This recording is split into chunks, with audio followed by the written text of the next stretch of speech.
समंदर में समाई उस द्वारिका के बारे में काफी कुछ लिखा है। हमारे शास्त्रों में भी द्वारिका के बारे में कहा गया है, सुंदर द्वारों और ऊंचे भवनों वाली ये पुरी पृथ्वी पर शिखर जैसी होगी। कहते हैं भगवान विश्वकर्मा ने खुद इस द्वारिका नगरी का निर्माण किया था।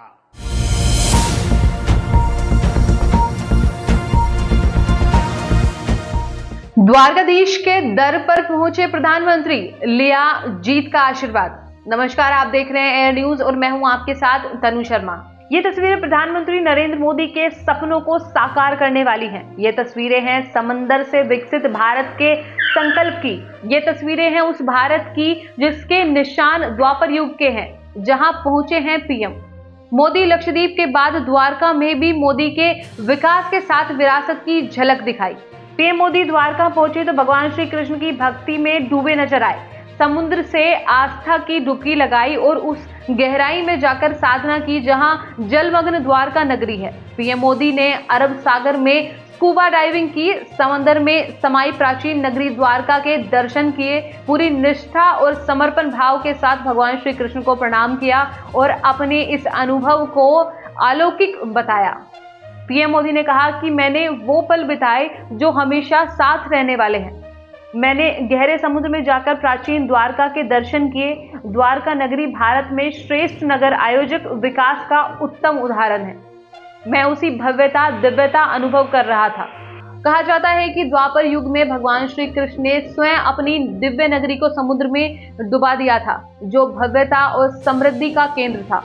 उसी के दर्शन करने पहुंचे पीएम मोदी अपने साथ मोर पंख भी लेकर गए थे, जो उन्होंने समुद्र में भगवान कृष्ण को अर्पित किया। पीएम मोदी ने कहा कि हमारे शास्त्रों में द्वारका का अलौकिक वर्णन मिलता है, जिसके निशान यहाँ मौजूद हैं। समुद्र में साधना कर मोदी गदगद हो गए, भाव विभोर हो गए, तो ये संदेश भी दिया कि वो विकास को भी रफ्तार दे रहे हैं और सनातन की भी जय जयकार कर रहे हैं, क्योंकि मोदी का लक्ष्य है पुरातन संस्कृति और विरासत को आगे बढ़ाकर विकसित भारत के संकल्प को साकार करना। पीएम मोदी ने कहा कि बरसों से इच्छा थी जो अब पूरी हुई। अब 21वीं सदी भारत के वैभव की तस्वीर भी मोदी की आंखों में बसी है। उन्होंने कहा कि मैं काफी देर तक समुद्र में रहा और विकसित भारत के संकल्प को मजबूत किया। मोदी ने समुद्र में भगवान कृष्ण की प्राचीन नगरी को प्रणाम किया और इससे पहले बेट द्वारका में भगवान द्वारकाधीश के दर्शन किए थे। उनकी पूजा अर्चना की और आशीर्वाद लिया। उसके बाद ओखा मेनलैंड और बेट द्वारकाद्वीप को जोड़ने वाले भारत के सबसे लंबे ब्रिज सुदर्शन सेतु का उद्घाटन किया और कहा, इस सुदर्शन सेतु का निर्माण भगवान कृष्ण ने मेरे ही हाथों में लिखा था। अब लोगों को बहुत सुविधा होगी, इससे लोग अथाह नीले समंदर को निहार पाएंगे।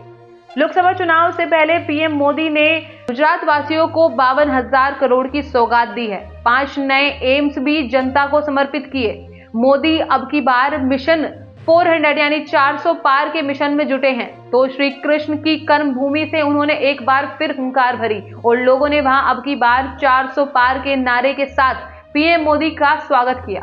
पीएम मोदी उत्तर से लेकर दक्षिण तक जनता का भरोसा जीतने की कोशिश कर रहे हैं, जो 2024 में तीसरी बार उनकी जीत की गारंटी को सही साबित करेगी। बाकी इस मामले में आपकी क्या राय है? अगर आपको इस वीडियो से जुड़ी कोई भी बात या सुझाव हो तो आप हमें कमेंट में लिख सकते हैं।